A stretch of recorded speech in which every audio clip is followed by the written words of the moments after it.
Thanks for being here. Subscribe to Cheating Stories Best, so you don't miss new stories. A man is disappointed in everyone in his daughter, his boss, his wife, but over what? Today's story with a similar plot. Enjoy watching it.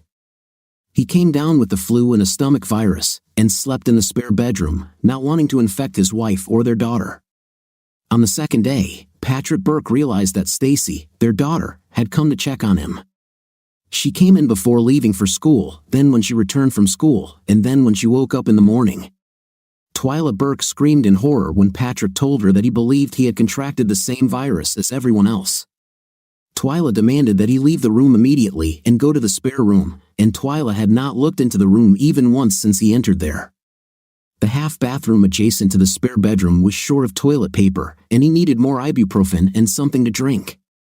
The thought of food made his stomach churn, but he knew he needed something to replenish all the fluids he had lost over the last 36 hours. Damn, what a miserable mattress, Patrick realized, trying to get comfortable on the bed. Expensive, he called weakly.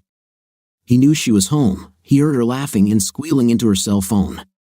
Twyla paced back and forth as she talked, often walking around their entire four-room house several times during one conversation. Expensive, he called out as she walked past the closed bedroom door. Twyla, he knew she heard him. She stopped for a moment, then the muffled, mumbled conversation with someone continued, and she left. "Woman, I know you heard me," Patrick muttered.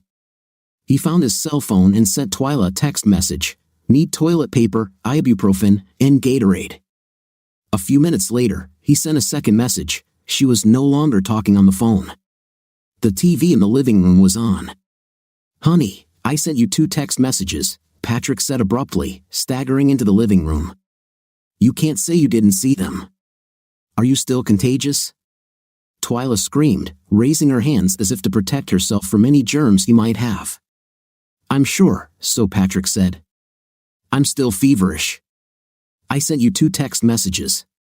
I need well, get away from me. The last thing I need is to get sick." Twyla screamed. "And that was the first thing I needed," Patrick said sharply. "Now I need toilet paper, I need ibuprofen, and please bring me some Gatorade. I like the taste of fruit punch, okay? Just get away from me," Twyla said, waving at him, trying to get him out of the living room. 3 hours later, Patrick staggered to their master bathroom and grabbed 3 rolls of toilet paper from under the vanity. While he was there, he took 2 ibuprofen with some tap water. He then staggered back to the spare room. Stacy returned home from visiting her best friend. Patrick woke up feeling weak and disoriented when he heard his daughter calling for her mother. Checking his cell phone, Patrick saw that it was already after 5 in the evening. "Dad, how are you feeling?" Stacy asked quietly as she peered through the door. "Terrible," Patrick said, trying to smile. "So, I guess I'm feeling better. How are you?" Stacy's face. "You don't know where Mom is?" Stacy asked. "No, last time I saw her, God, it was, wow, about 9:30, Patrick said. "Oh," Stacy said. At 5:30, Patrick tried to call Twyla. The call rang several times and then went to voicemail. A subsequent text message was ignored. Stacy tried at 6:30, and the call went straight to voicemail. At 8:12, Twyla came in and yelled at Stacy for making a mess when the 9-year-old girl had to fix herself something to eat. "Did you see the mess your daughter made?" Twyla demanded, waking up Patrick, who was dozing. "Did you bring me Gatorade?" Patrick asked. "She spilled cheese on the burners. You know how hard it will be to clean up," Twyla continued. "Where the hell have you been?" "Damn it, I asked you to bring me ibuprofen and Gatorade at 10 in the morning," Patrick said.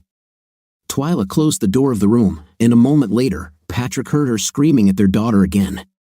In the small bathroom, he drank some water from the tap before the spasm seized him again. Luckily, with the bathroom door closed, he couldn't hear Twyla scolding their daughter. On Monday morning, after a painful weekend, Patrick felt well enough to leave his bedroom. He made himself a breakfast of scrambled eggs and some toast. He drank some orange juice and then swayed towards his bedroom.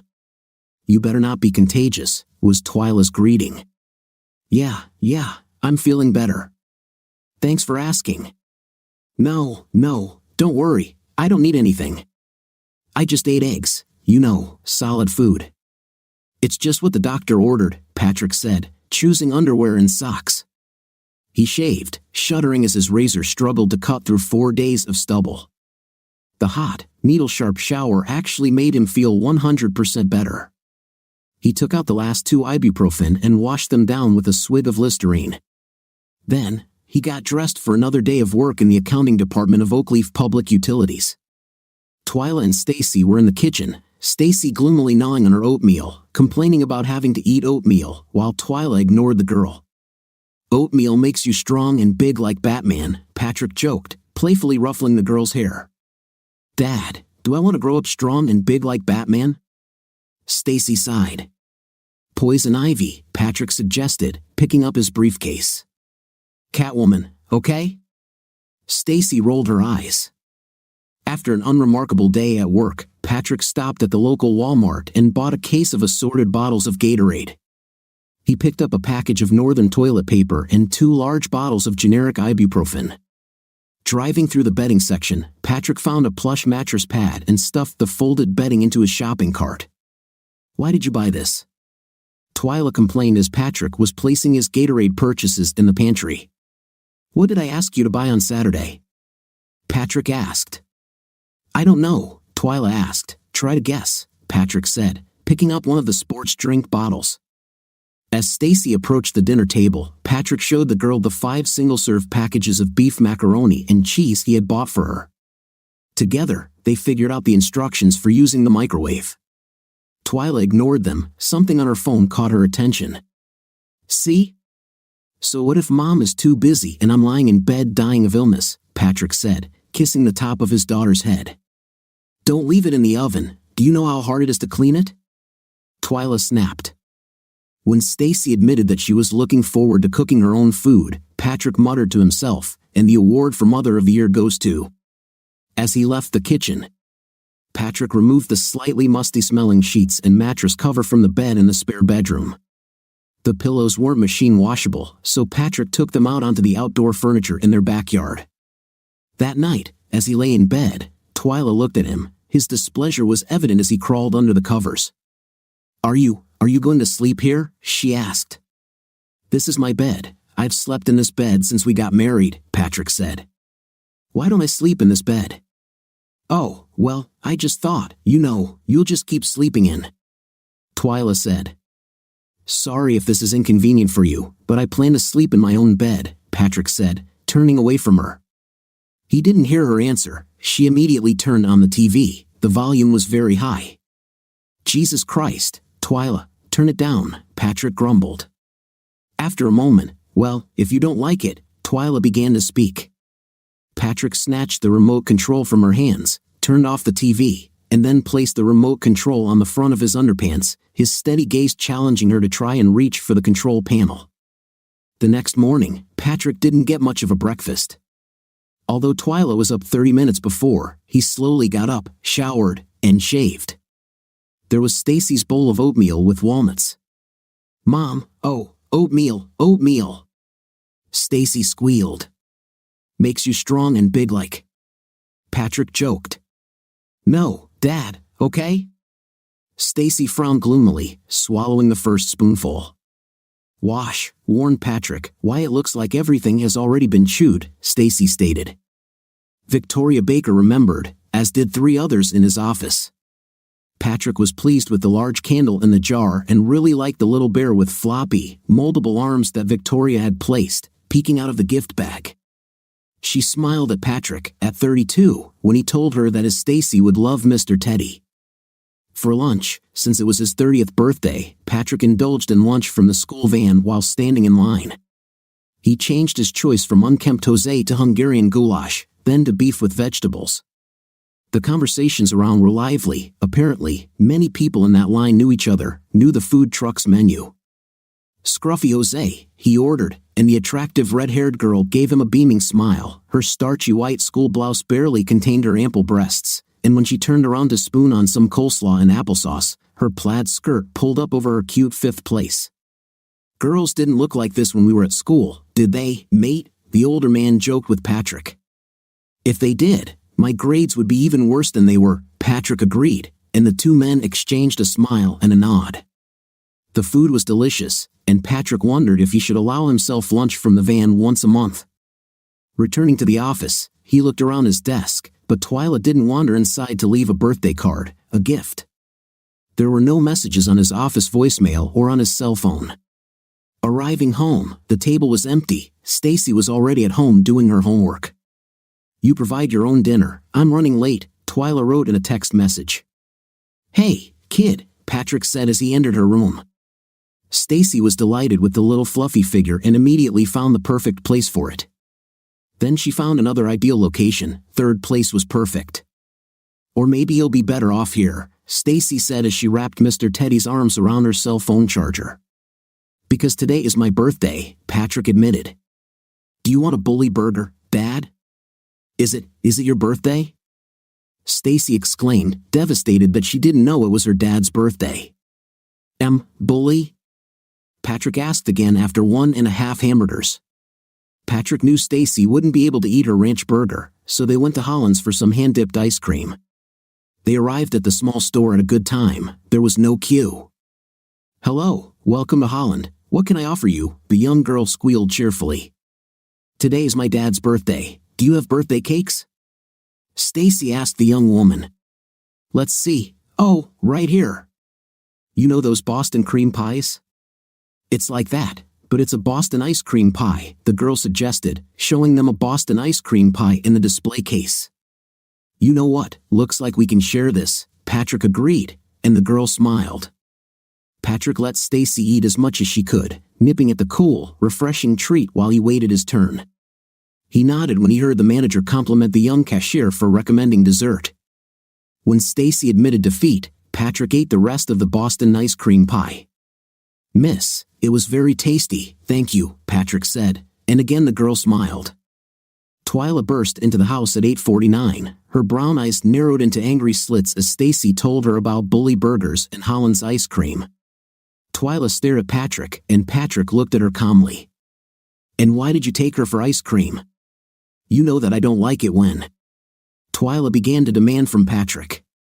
Because it's his birthday, he's 30 years old today, Stacy interjected. What is this? Twyla asked her daughter. Today is Dad's birthday, he's 30 years old today. Stacy exclaimed. Said Patrick. Stacy, face, it's time for a bath, okay honey? Why didn't you tell me? Twyla asked. Damn, Twyla, why didn't I say? Should I remind you when your birthday is, huh? Should I remind you when our anniversary is? Patrick quit. Why should I tell you when my birthday is? You're a grown woman, you have a calendar on your phone, use it. That night, Twyla came to bed in her hot outfit. Patrick looked at the 29-year-old woman and noticed a small hole in her stockings. He looked at her breasts and noticed that they had sagged considerably under their weight. He noticed the small belly she couldn't get rid of after Stacy was born. They met at a Delta Row party where she was an intern, and Patrick's friend brought Patrick along. Twyla, being drunk, tripped over Patrick and would have fallen if he had not caught her immediately. She started screaming at him for grabbing her breasts. 2 Delta Row girls walked up and kicked Patrick and his friend out of the party. This was normal for Patrick, the beer was from Grohl, this was normal for Patrick's friend. The girl he came to the party with decided to spend time with someone else. 3 days later, sitting in the Connolly Library, Patrick was approaching Twyla Johnson. She was a beautiful young woman, long honey hair, deep brown eyes, and a thin nose with full lips. Her breasts were large on her slender figure, and Twyla wore a top to highlight her bust.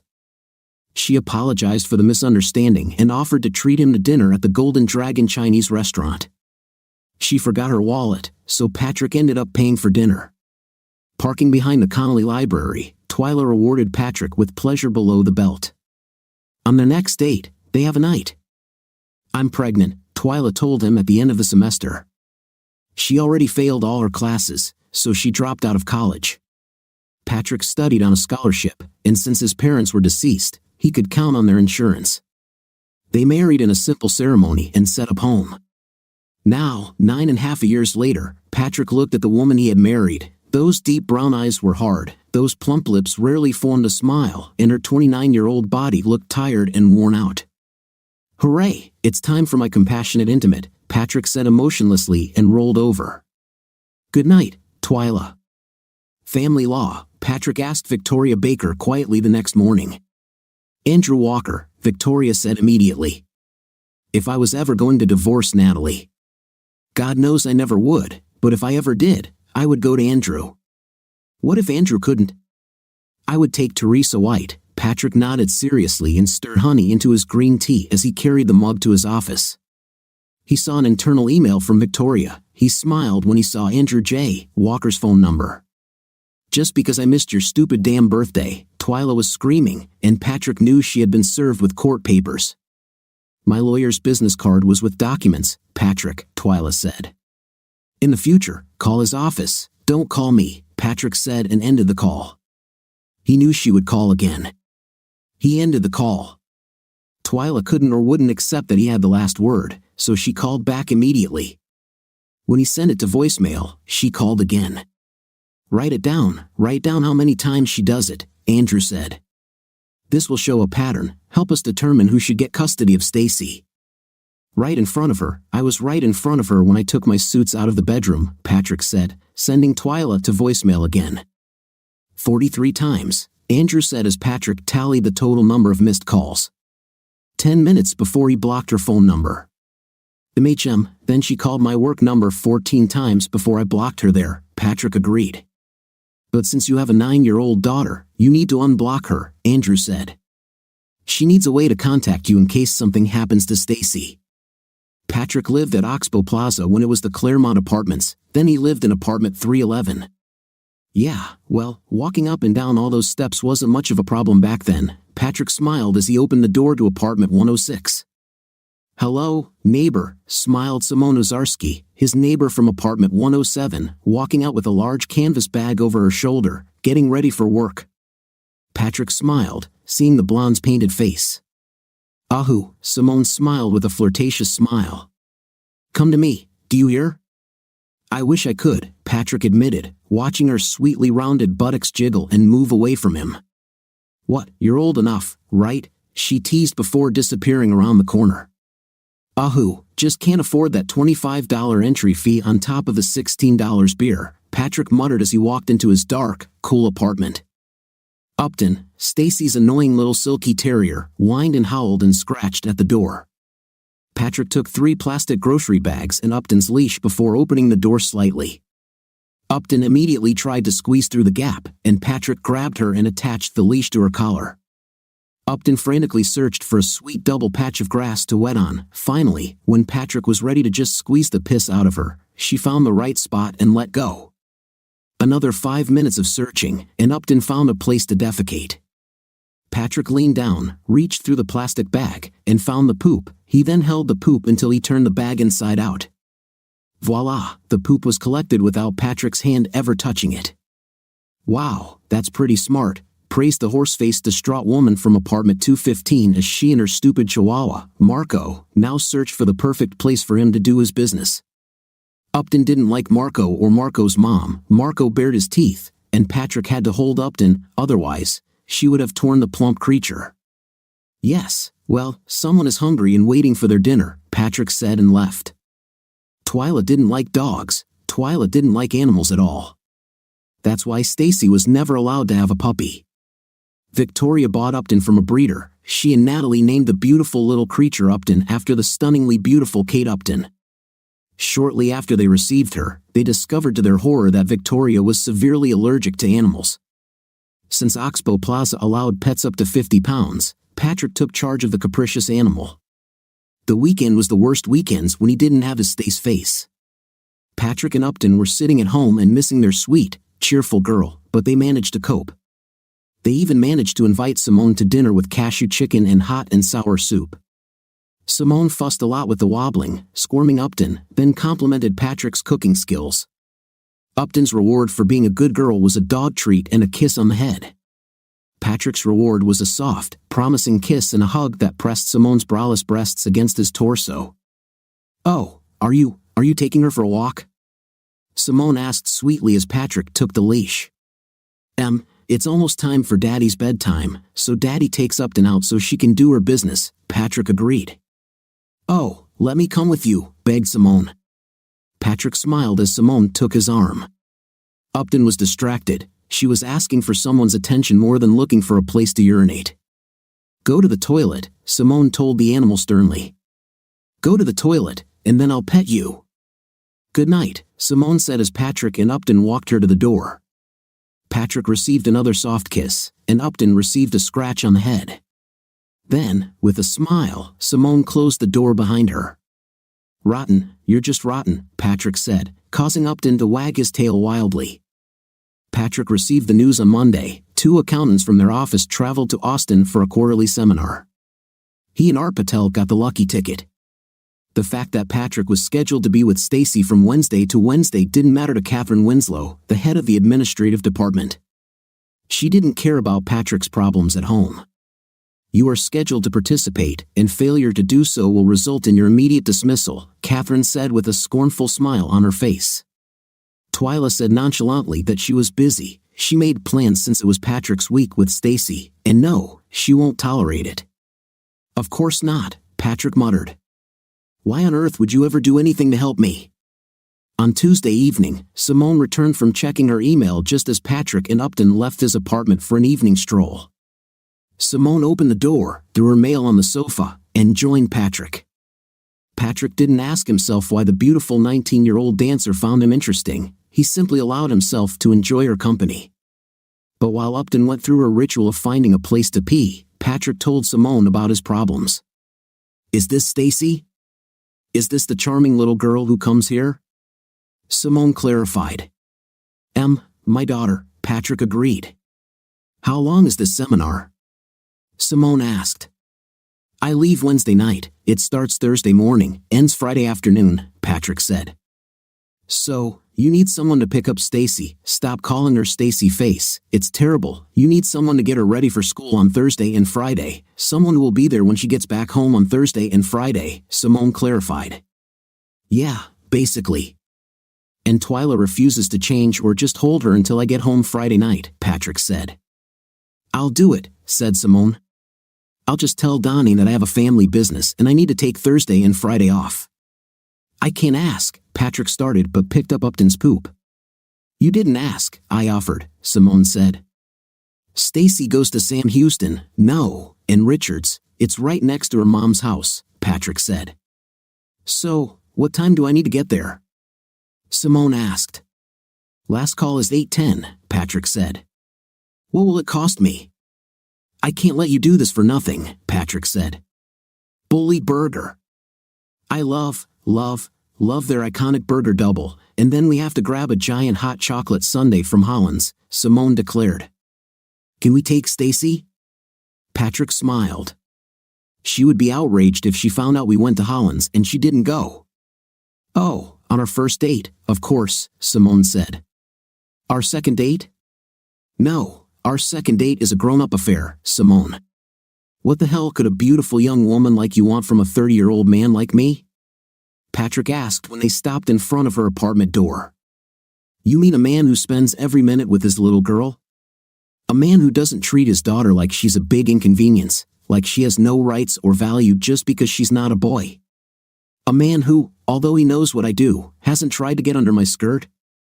A man who treats me like I'm not some kind of life support system for a pair of tits?"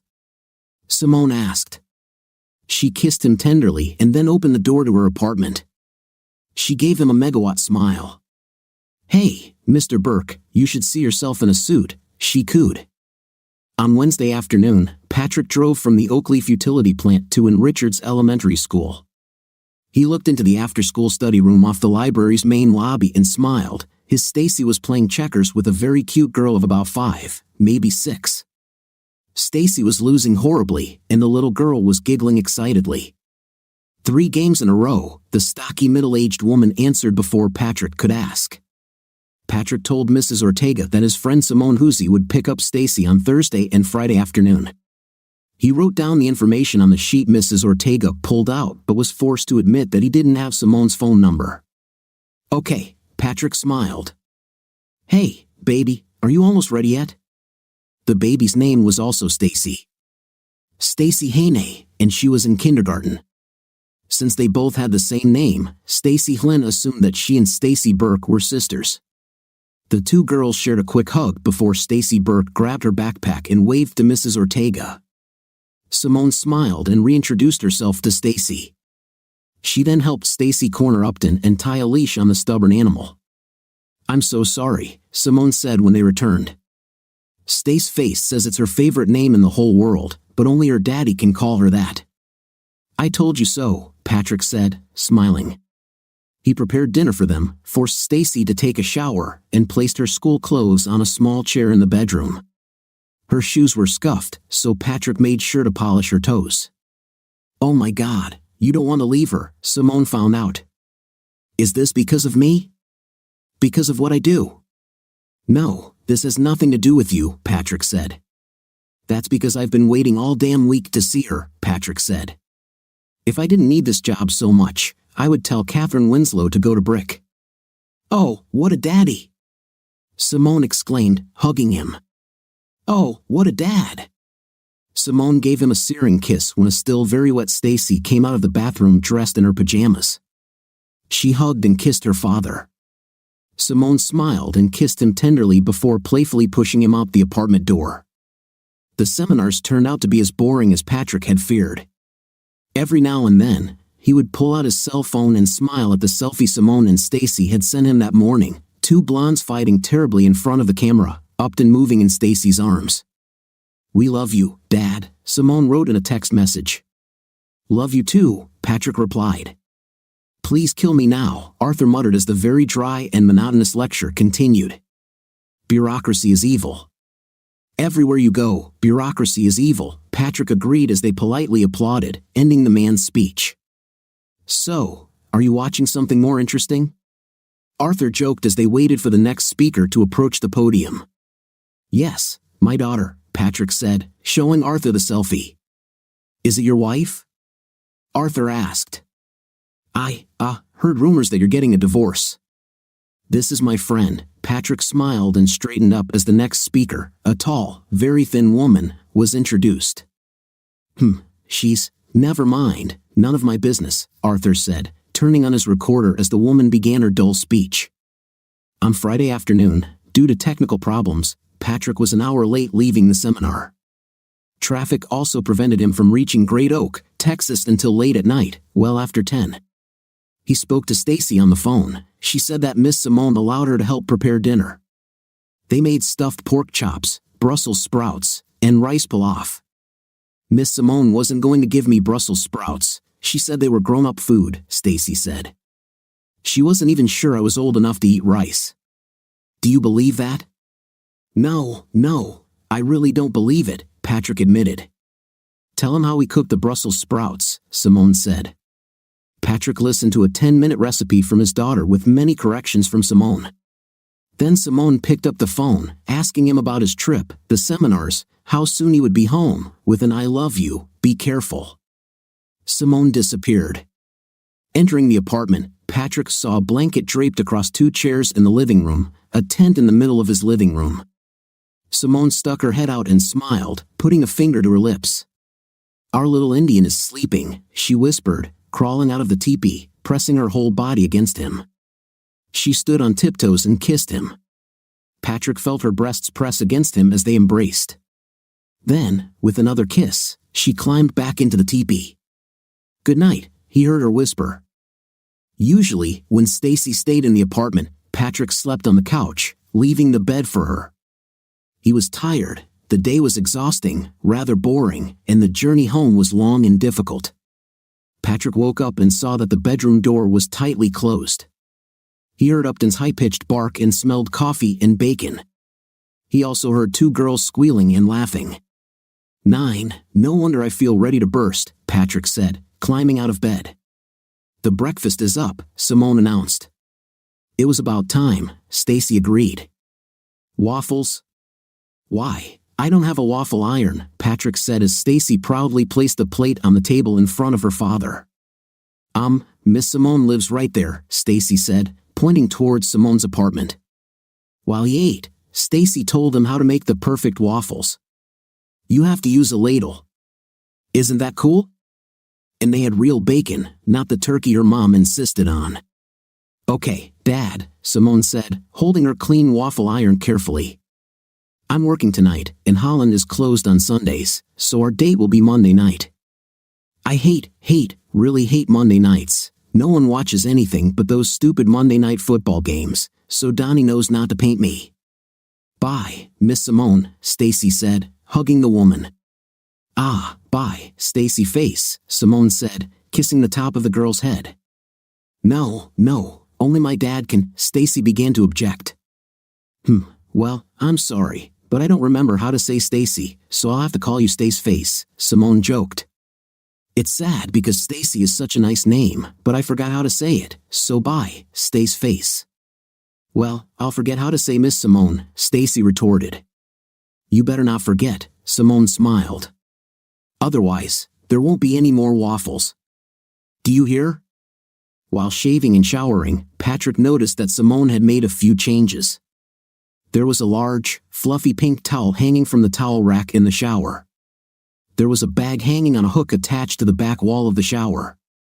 The pouch contained a washcloth, a bottle of very floral shampoo, and a bottle of floral-scented body wash. As Patrick took Upton outside, he heard the whole story about the wonderful things he and Miss Simone did. Could she get a belly button piercing like Miss Simone? And Miss Simone told that evil woman with that stupid Marco that she wasn't pretty enough to be such a big idiot. And, you just said a very bad word, Patrick interrupted the ongoing monologue. No, I'm just telling you, Stacy countered. Don't do that again, Patrick warned, bending down to pick up Upton's poop. As if on cue, Marco and his owner appeared. Marco's mom asked Patrick if he knew what his neighbor Simone did and how she made a living. Patrick smiled and said that he understood that Simone was an artist. The woman began. There are little ears that shouldn't hear your opinion, Patrick interrupted sharply, walking back to their apartment. Stacy ran to the bedroom to put on her swimsuit. Patrick grabbed the trash from the kitchen. It was starting to deteriorate. He was shocked when the garbage bag clanged. Peeling back the plastic packaging containing the bacon, Patrick saw an empty bottle of Albertson's peppermint gin and 2-quart bottles of Mark's peppermint lure. He knew he didn't buy any of this. He wasn't a teetotaler, but he honestly couldn't remember the last time he'd consumed anything stronger than a bottle of barley Toblings. A check of his refrigerator revealed that 3 bottles of barley Toblings were missing. Oh God, I let a drunkard look after my child, Patrick thought. He desperately wanted to kill Catherine Winslow for forcing him to go to Austin for an extremely boring and useless seminar. He badly wanted to kill his estranged wife for not changing her week with him at the thought that Simone Ozarski could be drinking while with his daughter, his Stacy face in the car. Patrick wanted to strangle his neighbor. Ready, Dad! Stacy exclaimed, running out of the bedroom. Stacy's running caused Upton to start running, racing around the small apartment. Patrick had to smile as both he and Stacy applauded the funny little beast's antics. Patrick didn't have to confront Simone Hoosie about her drinking. While in one of the rooms, the client bought her a drink. The next time she entered the room, she received even more alcohol for her good services. Donnie, the owner of Coet, allowed her 3 more drinks. Her little Toyota Camry wasn't coping well when she crashed into a Ford F-150 at 2:17 a.m. On Monday afternoon, Patrick was ready to kill anyone as he walked into his after-school study room. Catherine E. Winslow didn't even read his seminar report. She had already read Arthur Patel's report. His cell phone was dead, and the charger from his car was in his apartment. The apple with his lunch was soft, and the only chips in the pantry were sour cream and onion flavored. It wasn't a good Monday. Stacy Burke and Stacy Flynn were the only children left in the room. Miss Timmons said sharply that she had been trying to contact him and Mrs. Hinn. Mrs. Timmons's daughter, Wendy, fell at her school and broke her arm. Mrs. Timmons was worried and wanted to get to Alliance Hill Square as quickly as possible. After throwing Mr. Berkey and the 2 girls out of the room, Mrs. Timmons locked the room and stormed out. Patrick herded the girls outside to one of the many wooden benches under the canopy. "Stacy, honey, do you know Mom's phone number?" Patrick asked softly, holding his daughter's cell phone in his hand. His worries were not this frightened little girl's fault. Patrick didn't take his terrible Monday out on her. He didn't groan when she shook her head. "Daddy took our phone when he left," the girl said in a whisper, clutching her book bag to her chest. "Well, do you know where your mom works?" Patrick asked as they sat down on a bench in front of the school. "That store?" Stacy asked. Calls to 2 Burns and Burns grocery stores in the Oakleaf area were unsuccessful. Calls to the produce department of the local Walmart also yielded no results. Patrick mused, puzzled. "Honey, is your mother's last name the same as yours?" "Yeah," Stacy said. "Her name is Missy." No, Patrick laughed. "I mean, is she Lynn, or does she have another?" "Okay, whatever. I think it's her." The wrecked car came to a creaking stop in front of the bench. The little blonde jumped out of the car, tears streaming down her face. She rushed towards Stacy, her arms outstretched. Patrick saw the words "Natural Peaks Grocers" embroidered on the woman's blouse above her left breast. So sorry. Miss Gabby made me stay until Tamara came," the woman apologized to her daughter. "It's okay. I have the same boss," Patrick agreed, standing up. "I don't know you. Are you the new teacher here?" the woman asked, peering at Patrick. No, I'm Patrick Burke." "I'm Stacy's dad," Patrick smiled, his hand on his daughter's shoulder. "Mrs. Timmons had an emergency." "So, did she have an emergency?" Missy Hinn exclaimed, eyes wide. "And she let my child go off with a complete stranger?" "I'm not a total stranger," Patrick said. "Stacy and my daughter, you are a stranger to me," Missy stated. "Hi, Patrick Burke," Patrick introduced himself, extending his hand to the woman. "Stacy, get in the car," Missy ordered. "You can be sure someone will hear about it." With a crash and a cloud of burning oil, Missy and Stacy Lynn left the school parking lot. Patrick drove Stacy to his car. Walking into the after-school room the next day, Patrick saw Mrs. Linder at her desk, helping a child with his math homework. The woman looked up and nodded politely to Patrick. "Hey, Stacy Face," Patrick smiled as she and Stacy Lynn sat playing a game of Uno. So far, it seemed like Stacy was letting the younger Stacy win. "Hi, Missy Hinn," said walking up to Patrick. "I think we may have started off on the wrong foot yesterday." "I think we started off on the right foot," Patrick smiled, extending his hand to the woman. "Trust me when it comes to my Stacy Face." "Yeah, well, I'm turning on my mama bear mode," and Missy smiled apologetically. "Hey, do you want to go to Bricks, the pizza place right here next door?" "We usually go to Bricks," Patrick said as he and the woman shook hands. "Oh, Bricks. I haven't been there in ages," Missy exclaimed.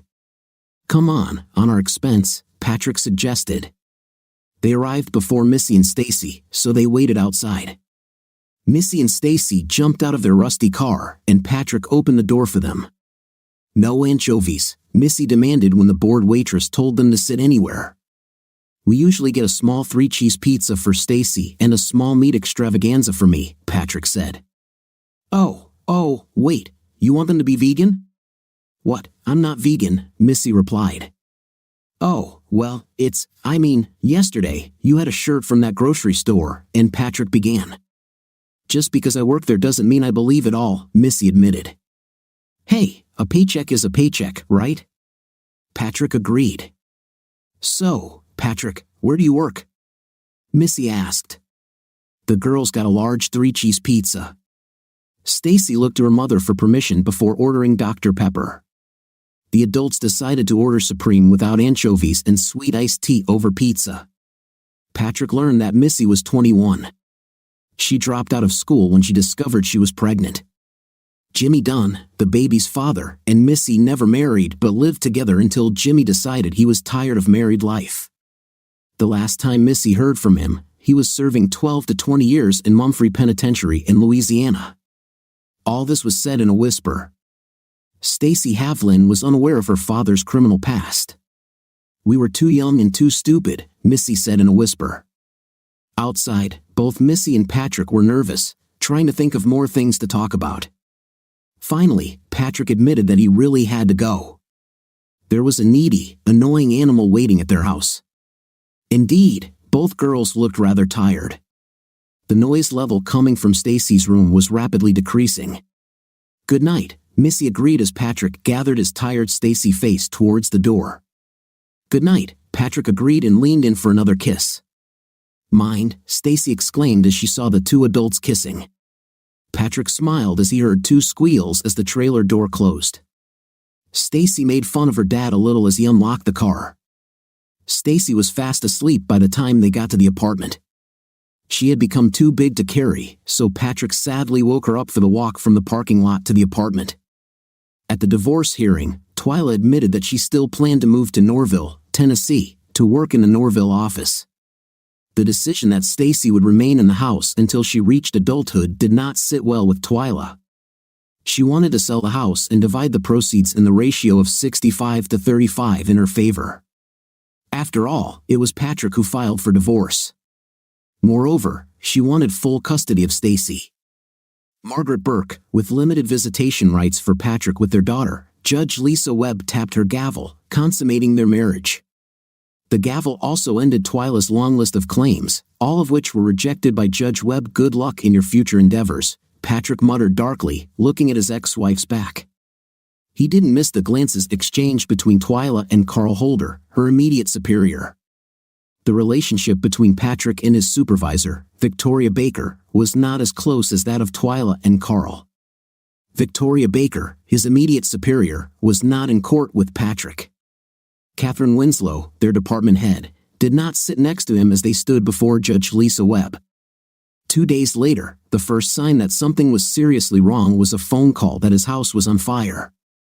Douglas East, a retiree who lived 2 houses down the street, called Patrick to report that the house was engulfed in flames and 3 fire engines seemed unable to contain the blaze. A call to Stacy's school confirmed Patrick's worst fears. Stacy was not at school that day. Patrick called his lawyer, who told him to hang up and call the police. Patrick called the Oakleaf County Sheriff's Office and filed a kidnapping report. He was able to provide the make, model, year, and license plate number of Twyla's vehicle, as well as Twyla and Stacy Burke's likely direction of travel. While Patrick was making numerous phone calls, the Toyota Highlander was driving along a long and deserted Texas highway. Stacy didn't like the car, she smelled bad. Carl Holder was a smoker and smoked Benson and Hedges menthol cigarettes in his car. She also didn't like missing school that day. She had a history test, and she was trying really hard to study for the test. "So, we're going to play a game," Twyla said as they drove 4 miles over the speed limit. She giggled to herself. If Patrick thought he was going to have a home, the little device she placed under the bed in the guest bedroom would take care of that. She set the timer to go off at 11 o'clock at night. By the time anyone smells the smoke, she and Dennis Holder will be miles away. Twyla didn't notice the AM and PM signs on the timer. "A game?" Stacy asked. "What give you a new name?" Twyla sang. How about Cinderella?" Stacy said. "Mom, this is stupid." "Rapunzel, your hair is so long." "Oh, hey, don't you think you look so pretty with long red hair?" suggested Twyla. "Ma'am," Stacy said. "No, not Rapunzel. Denise." "Denise?" Yes, you look like the real Denise," Twyla stated. While Twyla was heading northeast, Carl was heading due east on I-10. He rolled down the window, letting cigarette smoke outside. Did Twyla think he could drive nearly 1,100 miles without smoking? She was wrong. Carl hissed as the unidentified vehicle suddenly turned on its siren, and the front grille lit up with a blue and white strobe light. While Carl waited in the holding cell for his lawyer, Twyla asked Stacy, "So, what's your name?" "Mom, this is Stacy," Stacy insisted. "Stacy Marg, no, remember, it's Denise," Twyla insisted, starting to get impatient. "Denise and Holder," Stacy said wearily as they approached Lenberg, Arkansas. Twyla decided they had put enough distance between them in Texas. A quick glance at the clock on the dashboard made Twya smile. In 2.5 hours, Patrick's house would be reduced to ashes. She saw a sign for the Home Comfort Inn and turned on her turn signal. "Now remember, your name is Denise," Twya reminded Stacy, waking the girl from her uncomfortable sleep. "Yes, madam," the Latino smiled as two tired travelers entered the lobby of the Home Comfort Inn. "Hi, yes, I need a number for," Twya began. "I've been kidnapped," Stacy said loudly. "There is a court order preventing her from taking me out of Texas, Denise." "That's not true," Twya said, trying to laugh at the child's statement. "And my name isn't Denise." "My name is Stacy Margaret Burke," Stacy shouted. "This is true," the clerk asked Stacy. "No, that's not true." "Okay, we're leaving," Twya snapped, squeezing Stacy's upper arm tightly. My wife and some guy, they took my son," the Latino hissed, pointing at Twya. 10 years. 10 years I have not seen my only son." He kept the gun pointed at Twya as he reached out to press a button to call an outside line on the motel's telephone system. Twya, looking down the barrel of the gun and at the hatred in the eyes of the motel clerk, realized that her escape had come to an end. 911, what is your emergency?" asked a female voice. "Yes, I have a little girl here saying she's being kidnapped," the man said. "My name is Simone, and Simone tried to speak but burst into deep, agonizing sobs. "Everything is fine, everything is okay," the woman patted Simone on the shoulder. "Sweetie, we were all in the same place as you, everything is fine." After the van returned to the Alliance Square Medical Facility, 9 men and 6 women entered the detox clinic and sat in their usual circle. "So, Simone, why do you think it was so difficult for you to admit that you were an alcoholic?" asked Terry Perry. "I don't know," the blonde whispered, wiping her nose with the back of her hand. "Is it because if you admitted it, you couldn't go back to it? If you admitted that you were powerless over alcohol, would you be unable to justify getting your next drink?" Terry insisted. "I don't know," Simone repeated. Terry said, "I don't know, okay, I don't know," Simone screamed. "Yes, you do," Terry insisted. "Yes, you know, and until you can be honest." I don't know, and I don't care," Simone roared at the top of her lungs. Teresa White, Twaya's lawyer, suggested that Twya accept a plea deal. Carl Holder, Twaya's boss and lover, accepted the request and offered to turn over the state's evidence against Twya in the kidnapping scheme and another question about arson. Teresa reminded Twya, however, Twya insisted on a jury trial. Twya knew she could convince any mother on the jury that she had the right to take her own daughter with her, and any man on the jury, Twya was sure they would be just putty in her hands. A playful smile, a slight ruffle of her long blonde hair, "They will fight among themselves to justify it," Teresa said without sympathy in her voice. When Twya was found guilty on all 12 counts, "We should have taken the plea," Teresa said when Twya was sentenced to a minimum of 20 years at the USA Women's Prison in Waukesha, Texas, Mississippi. Stacy J. screamed as her mother walked into the after-school room. "Hi, Mississippi Stacy," Face smiled, already picking up their checkers. "Oh, I'm going to kill that man," Missy giggled as she and Willa doubled. "Good afternoon, Mrs. Burke," Mrs. Ortega smiled, turning her attention away from the boy who was struggling with his reading exercise. Hearing the greeting, Missy smiled widely. Mrs. Ortega smiled and then turned her attention back to the student. After waving to Mrs. Ortega, the 3 blondes left the room. Stacy J. held her mother's hand as Stacy Face walked on the other side of Missy. "It's time for you to stop whining, you'll be taller than me," Missy said, smiling. Patrick was already in the trailer preparing dinner when the trio entered. Stacy J. was still squealing, but Stacy's face was making gagging noises as Patrick kissed Missy in greeting. While they were eating dinner, Missy reminded Stacy Face and Stacy J. that they had a dentist appointment tomorrow afternoon. Patrick suggested that he simply take pliers and use them to pull out all the teeth.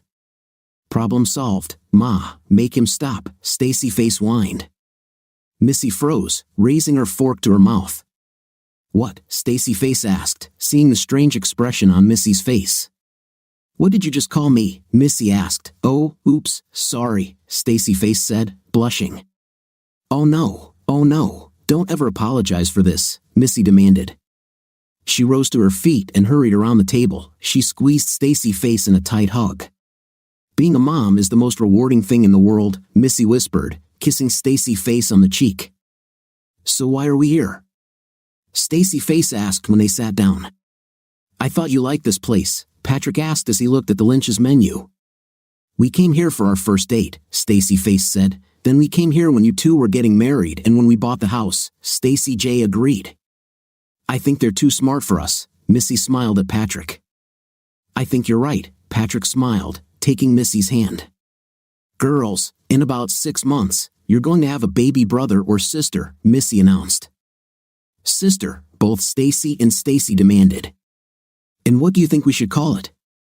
Patrick smiled as the waitress approached. Stacy asked Stacy J and Stacy face, laughing.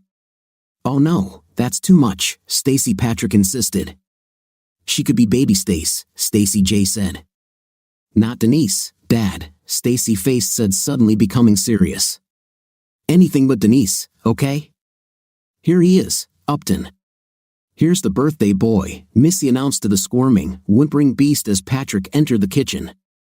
Dad, today is 30,000, Stacy face announced, heading to the kitchen.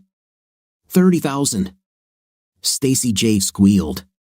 I'm 32, not 30,000, Patrick laughed lightly, smacking his eldest daughter on the bottom. After Patrick and the two girls left for work and school, Missy cleaned the house.